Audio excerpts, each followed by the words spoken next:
we try to eat healthy. We think that what we're putting in our bodies is the right fuel. But it's sort of interesting when you get access to that data. So people could see things like how different food and exercise affected their glucose levels. So you're tying all these insights together. The brands and retailers are real worried about this. It's like, how do I, on the one hand, continue to optimize for SEO because it's been such a good, strong channel for me and it's organic, and think about some of this agent traffic. Everything that's happening with AI, I think there's a lot of opportunity for companies, not just Levels, but companies to take that data and really provide a deep foundation of insight and actionable plans for people to take their health into their own hands.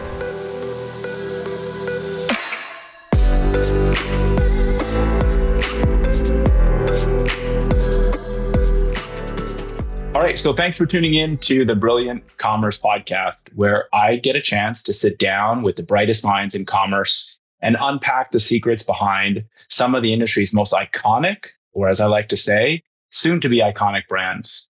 Normally, I'm joined by brand operators, but once again, today we're going to change things up. I'm thrilled to be joined by Ben Grynol, head of growth at Levels, and also podcaster in his own right. So double dipping a little bit today. I'm hoping to get some really good insights out of Ben, but also learn how to perhaps be a better podcast host. Ben isn't a commerce founder or operator, at least not in the traditional sense. He's built companies, though, in apparel, healthcare, and now leads growth at one of the most compelling health tech startups of the decade, Levels. And we'll get to exactly the Levels story in just a couple of minutes.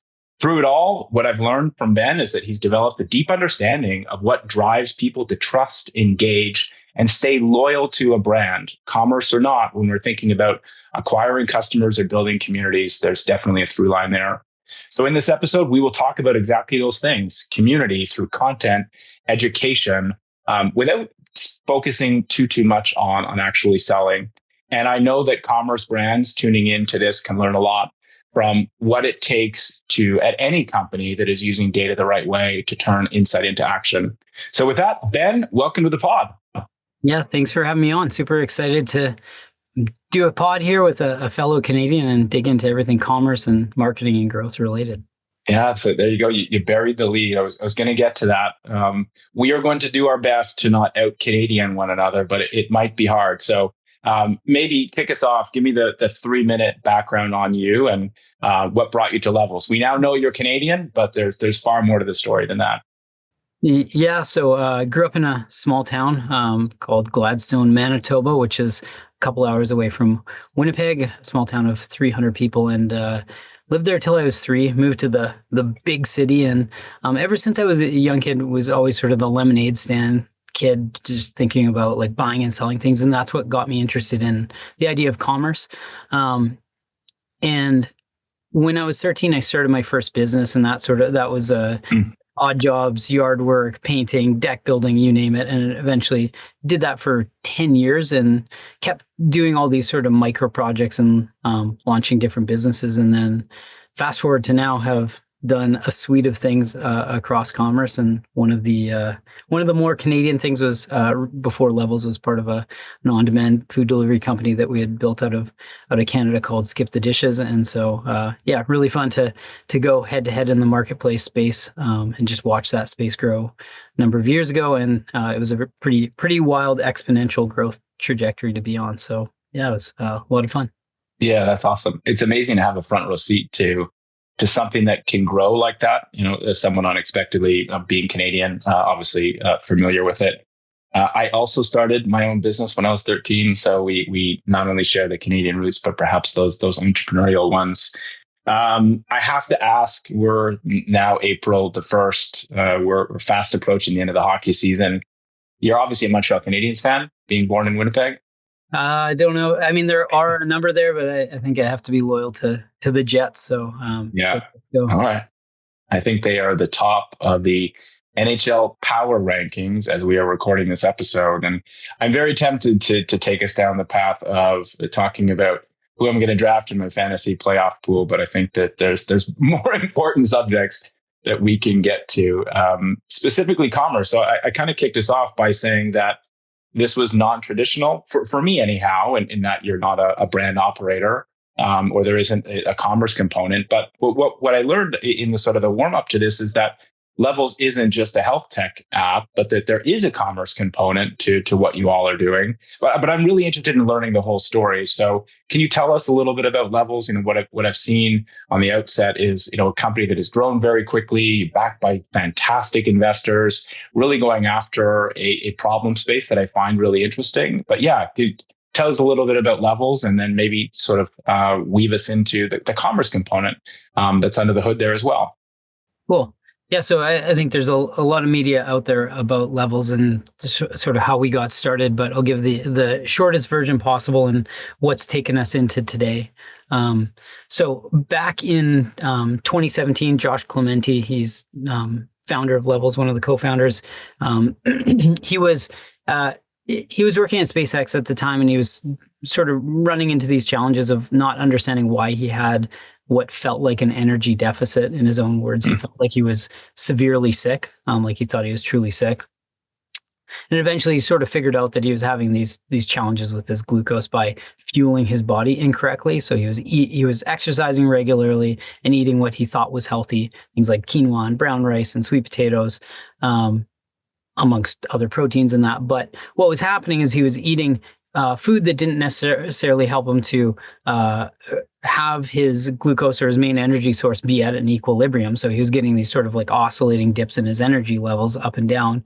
And once he realized that was the case, he wanted to, he started out by taking finger sticks, and he realized there was this thing called a continuous glucose monitor, it's like a little piece of hardware that goes on the back of your arm, but it could monitor his glucose in real time. And so he thought, cool, I just need to find a way to provide access to people so that they can like not run into these issues that I've been having. And it took him a couple of years to sort of break through that cycle, because at the time there weren't doctors that were willing to prescribe. And it's still a bit of a Sisyphean endeavor, depending on whom people talk to. And CGMs, or continuous glucose monitors, have become more prevalent in the marketplace. So it's not as difficult for people to access as it was 5+ years ago.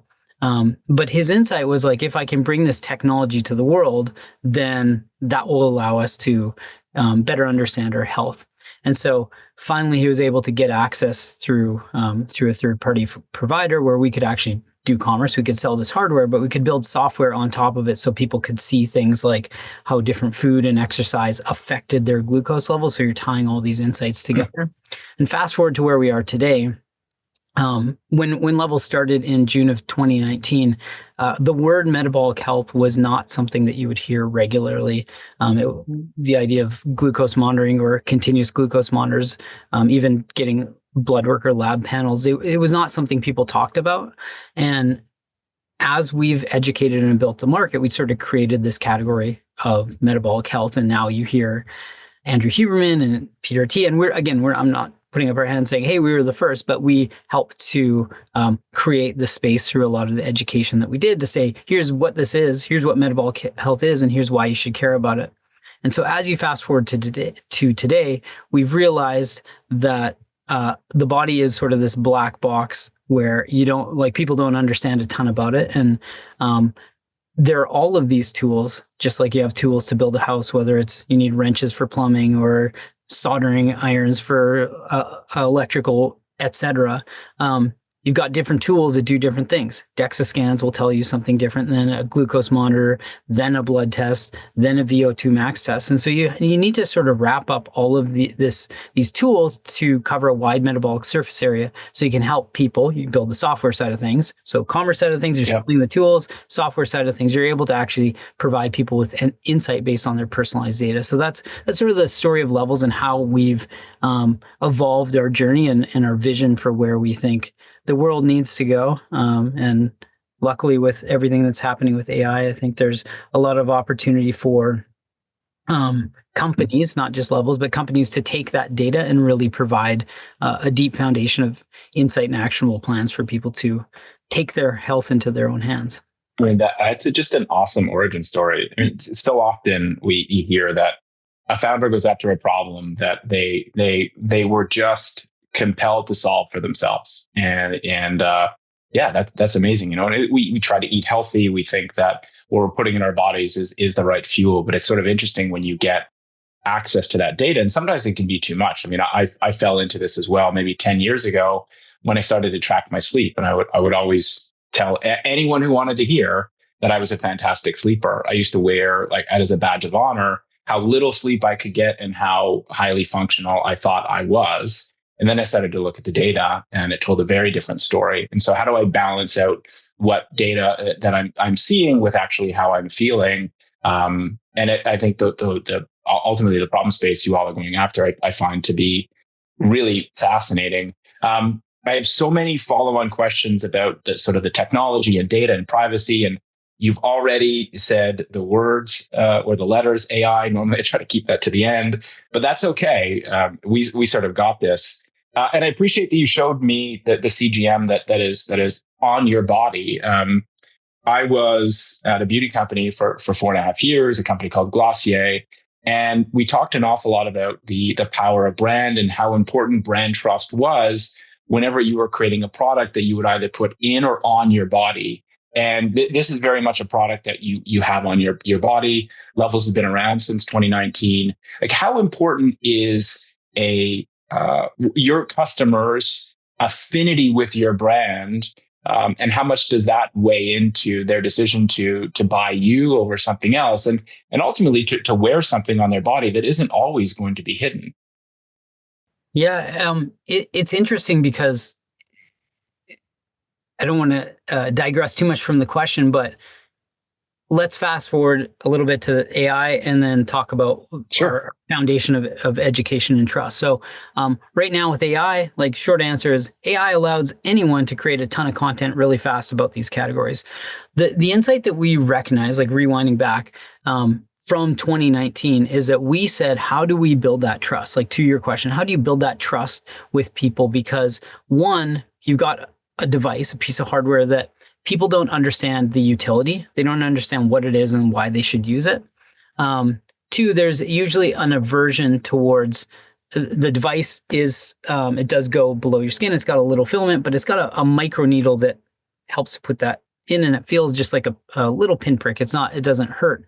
But when you're asking somebody, and the third part, is like huge price point, right? So it's like, it's expensive for people to use. And so you take all these factors in, and like, the only way you're ever going to convert somebody, full stop, is by trust. And so how do you build that trust is through a very long consideration cycle. It's not something that you can run meta ads against very easily and just snap your fingers and go, cool, somebody discovered this product, they understand the utility, they'll pay $400 and like they're through the door, they're going to do this thing.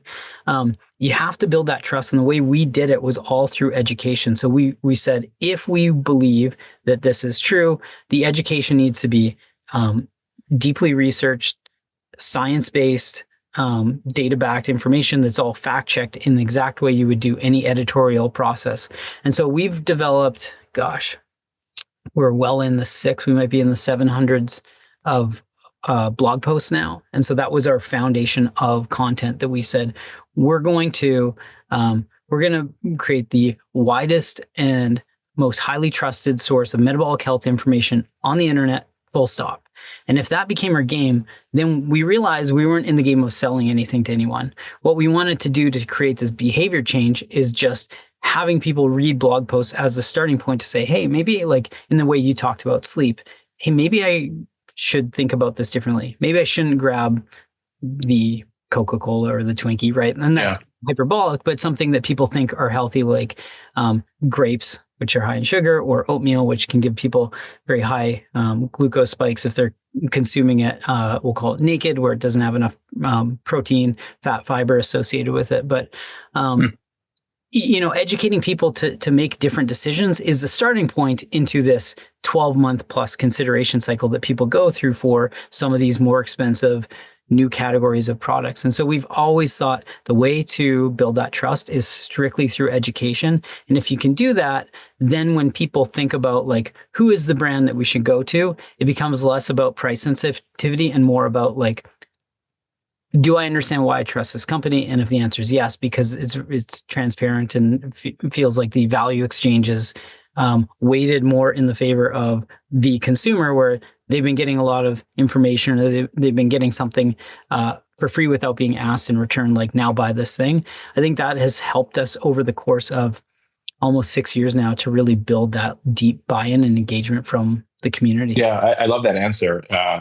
I'm going to bring it back to a word that I like to use an awful lot, which is iconic. And I use that as associated with iconic brands. And other terms that I wrote down when you were talking was, I think about levels as it's a high consideration purchase, high AOV, high consideration purchase. Like those oftentimes are found at some of these iconic brands. And I think that's where the investments in trust and brand building, we don't talk about them enough because they're difficult to quantify in terms of, oh, this affected my conversion rate or dropped lowered my CAC because I've done all of these brand campaigns and my customers trust me and they will be advocates for me. And especially when you have this high consideration purchase, twinned with the fact that you're going to put it on your body, in your body with that needle, that's the type of thing that I think is really important. So in your role as sort of head of growth, I'd be curious how you think about managing spend against like traditional acquisition versus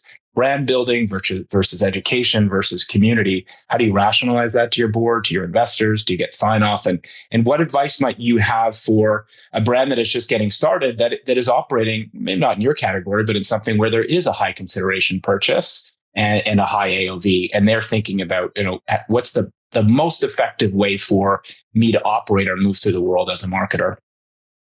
Yeah, it's so we invest deeply in the content side of it.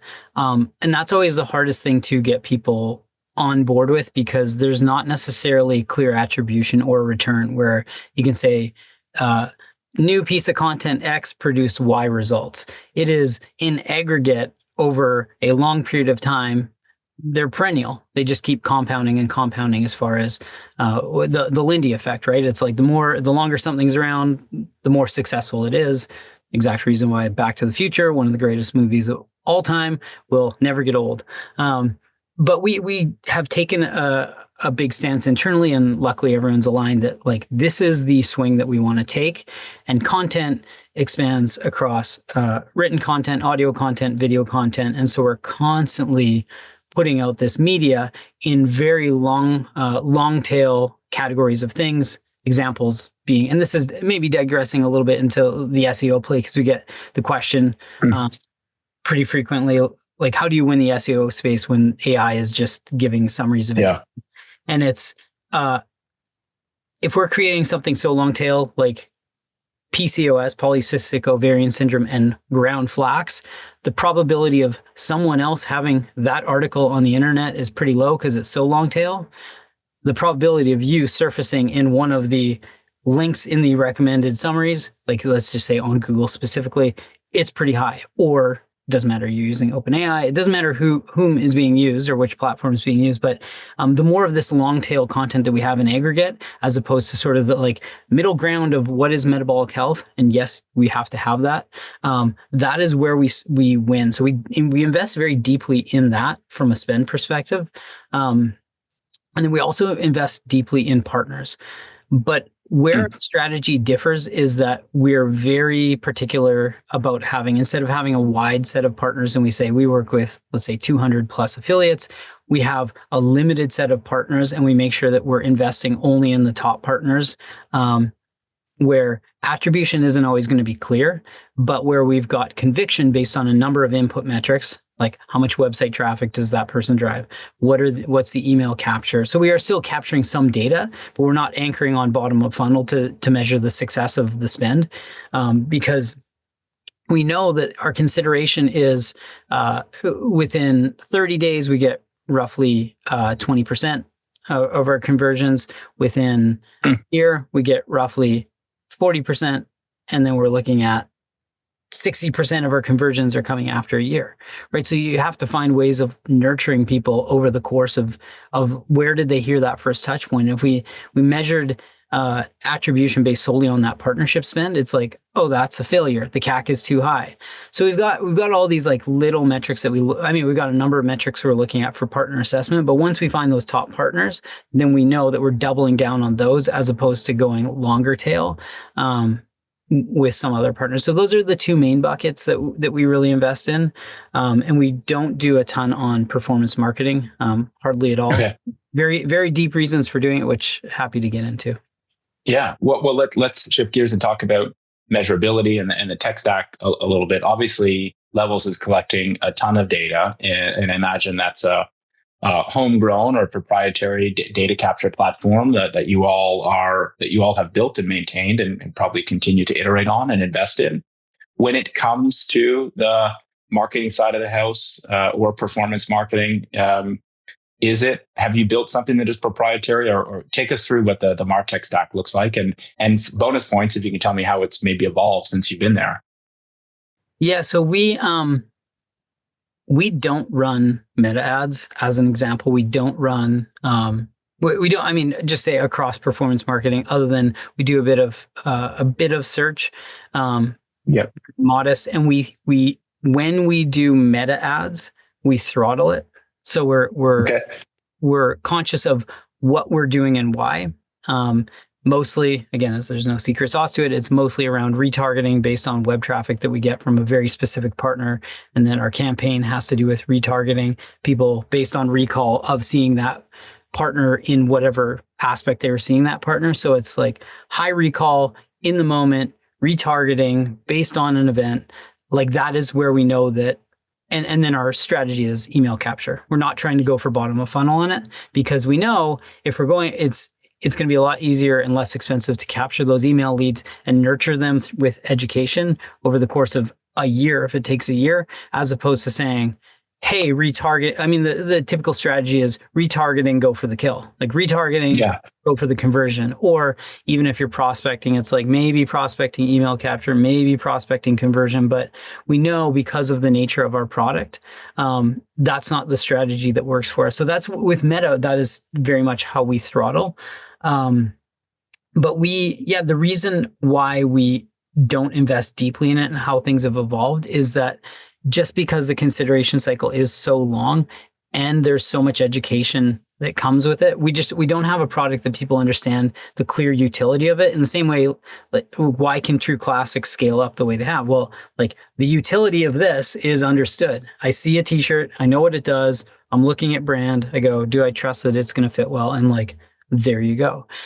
So it's just for a product that is niche and longer tail in people really understanding what it does. It's very difficult to assume that you can capture that customer for a reasonable CAC. And so, that's sort of the way that we think about performance marketing.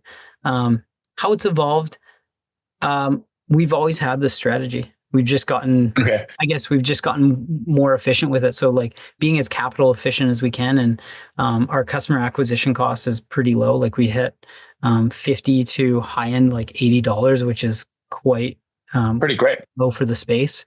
LTV sits around like 285, 288, depending on any given month. So we're hitting really good LTV to CAC ratios, 5+. Low CAC. And so we're very much just focused on the efficiency side of things versus growth at all costs, because it's a very long game to get traction in the space. Yeah. And what about some of the tools you're using to calculate that? Like, do you have a dashboard that you're going to on a daily, weekly, monthly basis? What does that look like? Attribution too. I'd be curious to know like what you're relying on. It sounds like some sort of multi-touch or blended model, and what you're using to collect those signals, and ultimately what gives you confidence that it is a $50 CAC and actually not a $150 CAC. Yeah. So the platform that we use is Posthog. That's where we build our full funnel insights. And when we're measuring bottom of funnel attribution, we're only using Posthog. So we'll look at it, but we're not going to take reported data on Meta or Google to say, cool. Yeah, we won't trust the platforms. Like they have a different incentive structure.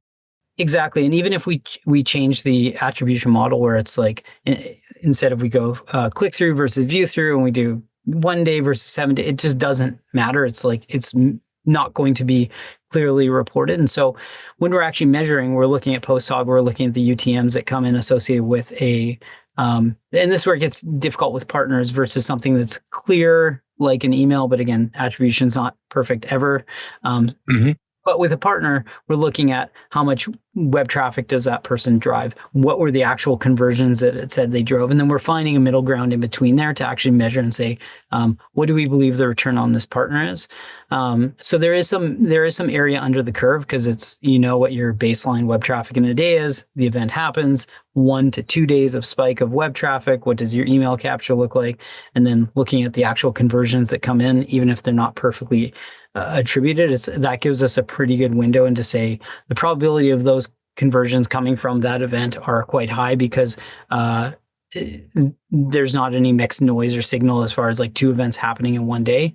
And we've gotten pretty tight over the course of 6 years at really fine tuning that. And so we've got pretty high confidence that what we're measuring is coming through. So cool. Yeah. So it's not the build versus buy question, sort of like built on the sort of the app side, but like in terms of marketing, it sounds like, you all are buying some software and then sort of relying on your own skills and ability to go in and slice and dice that data and drive the insights that you're looking for. Exactly. That's exactly it. I was somewhat surprised to hear that there's some activity on Meta, like you're operating in a regulated space. Does that make it your job harder in any way, shape, or form? Well, we're a health and wellness company, so we're not okay because we build software on top of the devices. We are not selling that device, and that's with right now the devices that we build on top of our prescription devices. And so they're actually being sold by they're being distributed by another company.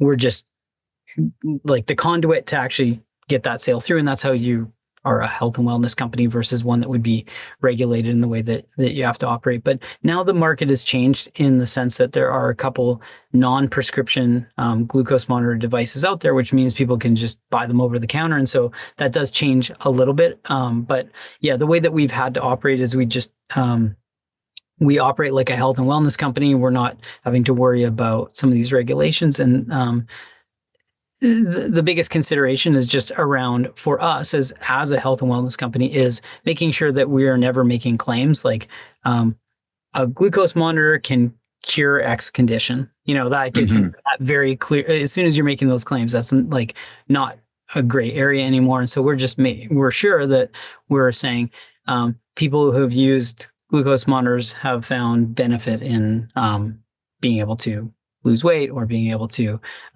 improve their longevity. And there are all these ways of positioning that messaging. And so it's just about being clear to people that like these tools can help with, but there is no correlation between using that device and curing any type of condition. So it's always a challenge. Got it. Let's try to pivot back to AI. One of the other things I wrote down on my notepad here is obviously not obviously, but it would seem to me that these investments in content, which accrue to the brand trust that you all have been able to establish, also help out from a search point of view. Be so curious to hear just sort of like share of traffic, how things have changed over time, traditional optimizing content for discoverability from search engines, how that's ultimately shifting to folks that are not turning to Google, but instead turning to whether it's Perplexity or ChatGPT and asking the agents or asking the chatbots to do the search for them. Have you shifted your content strategy to looking more for relevance as opposed to sort of search engine optimization? If not, is that something you're thinking about? And if you have, like, what lessons have you learned? What's working well? I know this comes up. I was just in Vegas at Shop Talk. And I got to tell you, like, the brands and retailers are real worried about this. It's like, how do I, on the one hand, continue to optimize for SEO because it's been such a good, strong channel for me and it's organic, and think about some of this agent traffic that we're now getting, which it all comes down to how do we show up in these results and how do we understand an algorithm that is changing. It's not one algorithm for everyone. Instead, it's, there's a context-aware algorithms that are making some of their own decisions. So that's a mouthful. Just be curious. I see you smiling. So it sounds like you've gotten started here. What can you share? Yeah. So with it's back to what we were talking about before, where I think when people are concerned about SEO as it relates to maybe core utility products, like a t-shirt, there's only so many ways you can talk about the t-shirt and what it does. And so then you're in a very competitive space. But health and wellness has so many avenues where you can create content that it's almost endless. And so the way that we think about SEO is ranking on all these long tail pieces because we're creating good pieces of content. So even if agents are using AI to summarize a topic, the likelihood, if you've got the piece of content that is assume it's not possible, but you've got the one piece of content on the entire internet that is about that very, very long tail thing, then you're always surfacing in those results. And so the more that we create this, the better it helps us with our strategy, because people are coming to levels for a lot of this, the deeper dive. If people are using, let's say they're using agents and they might get a high level summary, they're not getting the deep dive or the deeply researched dive on that PCOS and flax. And yes, you can do it, but also thinking about our members too. Like, a lot of our members are older. We see more than half of our members are primarily women, 45 to 65, and we even have members in their 70s and 80s. So just even the way that you think about what is the user behavior, I think it's easy to get lost in the tech world of what's happening now. And it doesn't mean that we shouldn't be forward looking, but what's happening now with people that are actively using these tools versus tools that your actual customers are using. If those differ, then it's right. You have to play to that strategy as well. And so we think more about how do we use AI to how do we use AI when we're thinking through maybe content topics or some of these things, but we're not thinking about it from a competitive standpoint of, oh my gosh, we have to shift our entire strategy, because it really hasn't. The vision that we had to create this large repository of research-backed information has not changed. And I think that moving forward, that will continue to be the place. Now, there is a world where we've got doing deep research and people can go and get all the links, and whether they're using Perplexity or Anthropic or OpenAI, it doesn't matter the product. But yes, there is a world where you can find that information yourself, but still sometimes people want the company to have the brand verification stamp on it. So that's generally the way that we think about it. And we tend to use AI lots internally, a lot from even how we're thinking about health data and providing people with insights moving forward. So. Cool. I like that answer. Maybe a follow-on to that is, I talked about SEO as one of the really important channels. And it sounds like email capture, so that you can get these prospects into a funnel where you can give them content and they can start to develop a relationship either with your community or with the brand directly. Seems like email is also an important channel. Am I right there? Correct. Yeah. So roughly 30% of our conversions come through lifecycle. Okay. So very, very big channel for us. All education based. We do a little bit of product marketing through it, but it's mostly just editorial content that we put out. But that's another trend that I was hearing coming out of Shop Talk, is that email has been just a fantastic channel for marketers that have been able to get it right, to establish that connection with customers. And there is an awful lot of excitement around AI being able to create more content, perhaps make it more compelling. But then there's this looming fear as well that we are now have more and more AI acting on our behalf on our devices. If we look at the most recent update in iOS, it is now going to help to summarize or filter and to sort of decide what emails are important for you, Ben, to see, or for me, Brian, to see, and which ones matter an awful lot less. And a question I get asked all the time is, how can I use AI, or how can I use even machine learning or data personalization to make sure that I'm relevant when someone asks me a question about something, but most importantly, so that email continues to perform? How do I make sure my emails are relevant? Is that something that you and the team are already thinking about? Are you leveraging AI to, we don't know what the formula is going to be, but to make sure that those emails that are effective for you today remain effective for you tomorrow? Yeah, we think about the email part of it very much in the personalization. So especially as it ties into things like lab work, right? So somebody comes back and maybe they've got certain markers that are out of range. what is the most relevant content for them based on those tags, Cool. right? And so we're always thinking about the personalization angle related to demographic information. And so it's about capturing that info during onboarding and making sure that we're able to serve up the content that is the most relevant to people. And I think the way to win that is by if people are consistently engaging with your lifecycle material, the probability that they're going, like if AI comes in and is saying, cool, here's what is served up to you the most, it's going to be taking those user events into account and saying, like, are you opening these things and actually engaging with that content? If the answer is yes, then you're going to keep sort of like moving to the top, right? And so as far as importance, so we're always thinking about how do we create value for people based on this new health information that they get, and just moving along in the journey that way. Yeah, I think personalization is a great way for us. I like the framing of how do we deliver value, and I think something that is more personalized to what we've been able to learn from you and the information that you've shared with us through first-party data.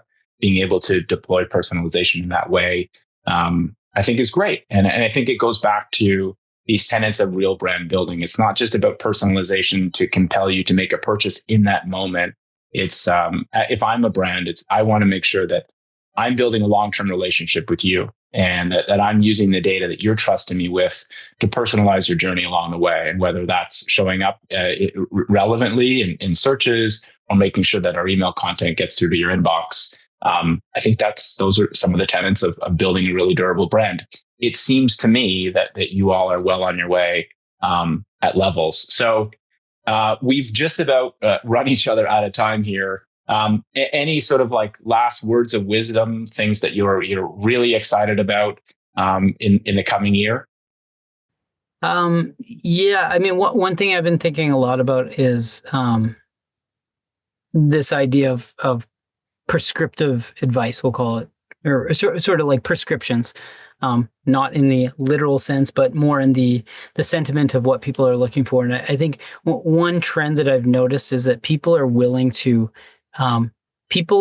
pay for this sort of like concierge or this this like high touch experience, whether it's through a service, whether it's through a product. But I think sort of as we move forward in commerce, and you can see it with like in health and wellness, it's these protocols. People are willing to pay for it. Like, just tell me what to do. If you tell me what to do, and I'll do that. And I think that you can extrapolate that into a lot of avenues of commerce where it's like, or services in general. I will pay for high touch X, Y, Z, whatever concierge service that might be. And so I think people are going to be very interested in this idea of like prescriptive, sort of like prescriptive commerce, if you want to call it a bucket, or a layer on top of any product or service that people get. So it's something that I think is going to continue to surface as people are, people are willing to invest in high touch, high experience, premium products. I think that is, we'll see an area that is probably. There we go. Yeah. We heard it here first. Prescriptive commerce is the new social commerce. I love it. Ben, you're a fantastic guest. I always love having fellow Canadians on the pod. Go Habs, go Jets. Excited for the season ahead, not just at levels, but for the hockey team you cheer for. So thanks for joining me. Have a great week. And hope to talk to you soon. Take care. Thanks. Bye.